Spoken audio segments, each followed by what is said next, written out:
Hit TV YouTube channels లో మీ వ్యాపార ప్రకటనలకు మరియు ప్రమోషనల్ ఇంటర్వ్యూస్ కోసం వెంటనే సంప్రదించండి.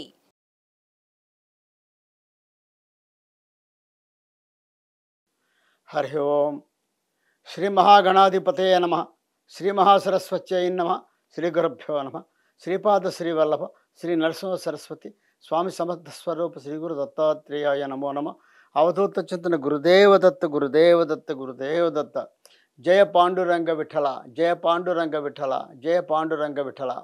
ఈ పాండురంగ భక్త విజయము అనేటువంటి ఈ కార్యక్రమంలో మనం అనేక మంది పాండురంగడి భక్తుల యొక్క జీవిత చరిత్ర తెలుసుకుంటున్నాం. ముఖ్యంగా అందరూ భక్తుల్లో పాండురంగ భక్తులకు ప్రత్యేకత ఉంది. ఈ పాండురంగ భక్త సమాజం ఎంత గొప్పది అంటే అందరూ కూడా ప్రత్యక్షంగా పాండురంగుణ్ణి భౌతిక దర్శనం చేసుకుని సేవించుకున్న వాళ్ళే. అందరూ మహానుభావులే, ఏ ఒక్కరిని తీసివేయడానికి వీల్లేదు. అందరూ కూడా అందులోనూ ఎక్కువ భాగం చదువు లేని వాళ్ళు, చదువు సంధ్య లేని వాళ్ళు. అదేవిధంగా అదే పని వేదాంగాలు చదివిన పండితుల బ్రాహ్మణ కుటుంబంలో పుట్టి కాదు, అది కూడా కాదు. ఏ కుటుంబంలో పుట్టినా ఏ కులంలో పుట్టినా కూడా భగవంతుడికి కులమత భేదాలు ఏమి ఉండవు. ఎవరైనప్పటికీ కూడా మనస్ఫూర్తిగా మనసారా నమ్ముకొని భగవంతుని పాదాలు అర్చించి గట్టిగా పట్టుకుంటే భగవంతుడు ప్రసన్నుడవుతాడు. మనకి ఈ కుల మతాలు ఈ భేదభావం అంతా కూడా మన నాగరికత మనకు నేర్పింది. కొన్ని నియమ నిబంధనలు పెట్టారు కాబట్టి ఈ కులాలు, ఈ మతాలు, ఈ శాఖలు, ఈ సాంప్రదాయాలు ఇవన్నీ మనకు వచ్చాయి. కానీ భగవంతుడి దృష్టిలో అంతా సమానం. మనం ఈ పాండురంగ భక్త విజయం అనేటువంటి కార్యక్రమంలో నామదేవుల వారి యొక్క, జ్ఞానదేవుల వారి యొక్క కథా సంవిధానం తెలుసుకుంటున్నాం.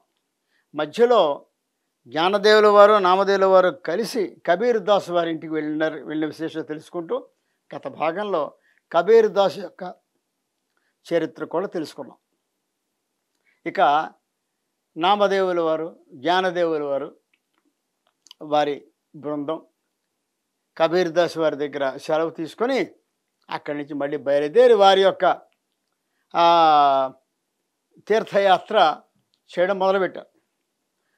అక్కడి నుంచి అలా మెల్లిగా ఆ కాశీ నుంచి ప్రయాగ వచ్చారు. అక్కడ త్రివేణి సంగమంలో స్నానం చేసి అక్కడ ఉన్నటువంటి మాధవేశ్వరిని దర్శనం చేసుకొని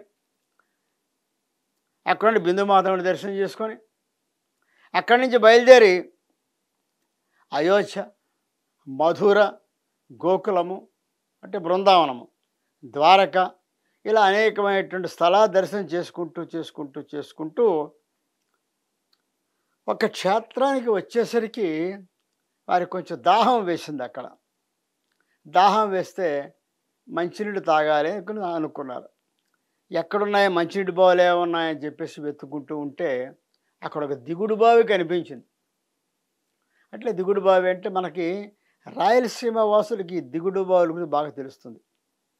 అంటే చాలా ఎక్కువగా రాయలసీమలో దిగుడు బావులు ఉంటాయి. అంటే ఎక్కడికో పాతాళానికి నీళ్లు ఉంటాయి, జలం ఎప్పుడు ఉండదు, ఇబ్బంది లేదు. కానీ అది తెచ్చుకోవాలంటే మెట్లు దిగి దగ్గర ఒక 40-50 మెట్లు దిగాలి కిందకి. దిగి అక్కడి నుంచి నీళ్లు తెచ్చుకుంటూ రావాలి. అంతటి కష్టజీవులు అక్కడ రాయలసీమ దగ్గర. నీటి ఎద్దడి బాగా ఎక్కువ ఉంది కాబట్టి ఎక్కడో జలం వచ్చినప్పుడు దాన్ని పూర్వకాలంలో పెద్దలు చక్క మెట్లది నిర్మాణించి దిగుడు బావుల కింద తయారు చేశారు. ఇప్పటికీ చాలా దిగుడు బావులు ఉన్నాయి రాయలసీమలో. అదేవిధంగా అక్కడ ఒక దిగుడు బావిని చూశారు వాళ్ళు. జ్ఞానదేవుల వారికి ఈ దిగుడు బావులు ఎక్కడ దిగడం పెద్ద కష్టం కాదు ఆయనకు వచ్చి. ఎందుకంటే చిన్నప్పటి నుంచి అనేకమైన కష్ట నష్టాలన్నీ చూసి ఉన్నవాడు జ్ఞానదేవుల వారు. ఎందుకంటే జన్మతః ఆయన చక్కటి కుటుంబంలో ఆయన జన్మించినప్పటికీ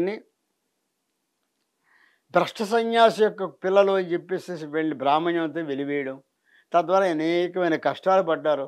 సరైన తిండి లేక, సరైనటువంటి చదువు లేక, సరైనటువంటి పోషణ లేక అన్నింటికి కూడా అలవాటు పడిపోయారు కష్ట నష్టాలకి. కాబట్టి దిగుడు బావిలో దిగడం, నీళ్ళు తాగడం పెద్ద కష్టం కాదు జ్ఞానదేవుల వారికి. దాహం గబగబ మెట్లు దిగుతూ కిందకి వెళ్ళిపోయి శుభ్రంగా దిగుడు బావిలో దిగి హాయిగా శుభ్రంగా కడుపు నిండా స్నానం చేసి, కడుపు నిండా ఆ జలపానం చేసి ఆయన పైకి వచ్చారు. చేస్తే నామదేవుల వారు ఆయన పైన నిల్చున్నాడు. ఆయనలో కిందకి దిగడానికి భయపడ్డాడు ఆయన. ఎందుకంటే ఆయన ఎప్పుడూ కూడా ఆయనకి తెలుసున్నది ఒకటే, ఈ ఈ ఈ చిత్ర విచిత్రం ఎప్పుడూ చూడలేదు. ఆయనకి తెలుసున్నది ఒకటే, ఇల్లు పండరీనాథుడి పాదాలు, ఇంకోటి తెలీదు. పండరీపురంలో పాండురంగ దేవాలయమే ఆయనకి గృహం. పాండురంగడే ఆయన తల్లి తండ్రి. అంత మించిన లోకం తెలియదు ఆయనకి. అందువల్ల ఈ దిగుడు బావి దిగడము, నీళ్లు తాగడం ఏంటి ఆయనకి తెలియలేదు, భయపడ్డాడు. ఆ దాహం వేసేస్తుంది. అప్పుడు పాండురంగ విఠలుడు ప్రార్థించాడు. వెంటనే పాండురంగ విఠలుడు ఆయన ఏం చేశాడంటే ఆ బావిలో జలాన్ని విపరీతమైన ఊట ఊరి మెట్లన్నీ నిండిపోయి మొత్తం బావి పైకంపట వచ్చేసి పొంగి పొరలడం మొదలుపెట్టింది. అంటే అప్పుడు ఆ నామదేవుల వారు ఆ నీళ్లు తాగి, అంటే తలదాకానే గంగ వచ్చింది, ఆ నీళ్లు తాగి దాహార్తి తీర్చుకున్నారు. అంటే భగవంతుడు భక్తునికి ఏ విధమైన కష్టము కలగకుండా చూస్తాడు. ఇది అద్భుతమైన ఉదాహరణ. ఆయన కిందకి వెళ్ళాడు, కానీ దాహం వేస్తోంది, నీళ్లు కావాలి, నీళ్ళే తన దగ్గరికి వచ్చాయి. అది భగవంతుని యొక్క చమత్కారం అలా ఉంటుంది. భగవంతుని గనక మనస్ఫూర్తిగా నమ్ముకుంటే అవవు అనుకున్నటువంటి, అసాధ్యం అనుకున్నటువంటి కార్యాలు కూడా సుసాధ్యమైపోతాయి. ఈ సన్నివేశాన్ని చూసి జ్ఞానదేవుల వారు మైమరిచిపోయి ఆనందపడిపోయి నామదేవుల వారిని గట్టిగా కాకరించుకొని, నామదేవా, నీకు సాక్షాత్తు శ్రీకృష్ణ పరమాత్మ నీకు స్వాధీనుడై ఉన్నాడయ్యా. నీ వెనకాలే నీతో పాటే ఉంటూ నిన్ను క్షణం కనిపెడుతూ నీకేం కావాలో అది ఏర్పాటు చేసేస్తున్నాడయ్యా. నీ అంతటి భక్తుల్ని ఇక ముందు చూడలేదు, ఇటు ముందు చూడము. అంతటి మహానుభావుడు నాయన నువ్వు. నీ యొక్క నీ నీ ఇంతకు మించిన సాధన ఎవరు చేయక్కర్లేదు. ఇప్పటికే నువ్వు అనేకమైన స్థాయిలు దాటిపోయి ఉన్నావు. సాక్షాత్తు భగవంతుడే నీకు పరిచయం చేసి ఇంకేం కావాలి నాయన అని చెప్పేసి చాలా సంతోషించి ఆయన మహదానంద పడిపోయాడు. ఆ దిగుడు బావి పైకి వచ్చినట్టు ఊట జలము ఇప్పటికీ అలాగే ఉంది. ప్రతి మార్గశిర మాసంలోనూ కూడా ఆ బావిలో స్నానం చేస్తారు, ఆ నీళ్ళు తీసుకుని స్నానం చేస్తారు. చాలా పవిత్రం. అంటే సాక్షాత్తు పండరీనాథుడు పైకి తీసుకొచ్చిన జలం కాబట్టి అత్యంత శక్తివంతమైనటువంటిది ఆ జలం అని చెప్పేసి ఇప్పటికీ కూడా ఆ సాధువులందరూ కూడా వచ్చి, అంటే సాధువులు అంటే మామూలుగా ఏదో గడ్డాలు పెంచి సాధువులని కాదు, యాత్రికులు, భగవంతుడి మీద అపారమైన నమ్మకం కలిగినట్టు భక్తులందరూ కూడా మార్గశిర మాసంలో ఆ బావిలో నీటితో స్నానం చేస్తారు.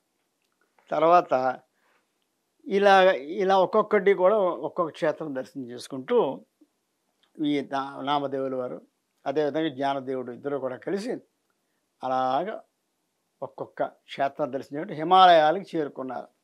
వారు ఏమేమి దర్శనం చేసుకున్నారయ్యా అంటే అది పెద్ద లిస్టు ఉంది. అది వాళ్ళు ఇక్కడి నుంచి తిన్నగా హరిద్వారం వెళ్ళారు. హరిద్వారంలో గంగా స్నానం చేశారు. అక్కడ మెల్లిగా నడుచుకుంటూ హిమాలయాలు ఎక్కారు. గంగోత్రి వెళ్ళారు, గంగోత్రిలో స్నానం చేశారు. అక్కడి నుంచి కేదార్నాథ్ వెళ్ళారు. కేదార్నాథ్లో కేదారేశ్వర దర్శనం చేసుకున్నారు. అక్కడి బద్రకేవనం వెళ్ళారు, బదరీనారాయణ దర్శనం చేసుకున్నారు. అక్కడి యమునోత్తరికి వచ్చారు, యమునోత్తరి దర్శనం చేసుకున్నారు.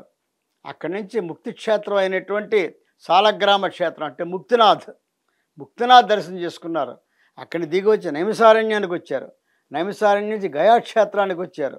గయాక్షేత్రంలో అక్కడ ఫల్గుణి నదిలో స్నానం చేసి విష్ణుపాదాలు దర్శనం చేసుకొని వాళ్ళ పితరులను ఉద్దేశించి పిండ ప్రదానాలు చేసుకొని అక్కడి నుంచి మెల్లిమెల్లిగా దిగువకు వస్తూ పూరి జగన్నాథానికి వచ్చారు. పూరి జగన్నాథం వచ్చిన తర్వాత ఆ నీలాచల క్షేత్రంలో ఉన్నటువంటి జగన్నాథుడిని దర్శనం చేసుకొని అక్కడి నుంచి ఆంధ్రదేశంలో అడుగుపెట్టారు. ఆంధ్రదేశంలో ఏమేమి చూశారయ్యా అంటే చాలా అద్భుతమైన విశేషాలు. ఎందుకంటే ఆ మహానుభావుల యొక్క పాద స్పర్శతో పునీతమైపోయిన ఆంధ్రదేశం. ఏ క్షేత్రాలు చూశారా అంటే శ్రీకూర్మం, ఎక్కడైతే కూర్మనాథ స్వామి అవతరించాడు. అంటే మనకి దశావతారాల్లో కూడా మత్స్యావతారానికి ఒక క్షేత్రం ఉంది, మత్స్యనారాయణ స్వామి అని చెప్పేసి తిరుపతికి దగ్గరలో ఉంది మత్స్యనారాయణ స్వామి దేవాలయం. అక్కడి నుంచి అలాగే కూర్మావతారానికి ఏకైక క్షేత్రం శ్రీకూర్మం శ్రీకాకుళం జిల్లాలో ఉంది. శ్రీకాకుళానికి 15 కిలోమీటర్ దూరంలో, శ్రీకాకుళానికి ఊరు అవుట్స్కట్స్లో అరసవెల్లి సూనాయనము దేవాలయం వస్తుంది. అక్కడి నుంచి 10 కిలోమీటర్ల దూరంలో శ్రీకూర్మం వస్తుంది. కూర్మనాథ క్షేత్రం అక్కడ కూర్మ రూపంలో ఉంటాడు భగవంతుడు, పరమాత్మ శ్రీమన్నారాయణమూర్తి. ఆ శ్రీకూర్మాన్ని దర్శనం చేసుకున్నారు. అక్కడి నుంచి భీమేశ్వరం అంటే తూర్పుగోదావరి జిల్లాలో ఉన్నటువంటి ద్రాక్షారామ భీమేశ్వరం, అక్కడికి వచ్చారు.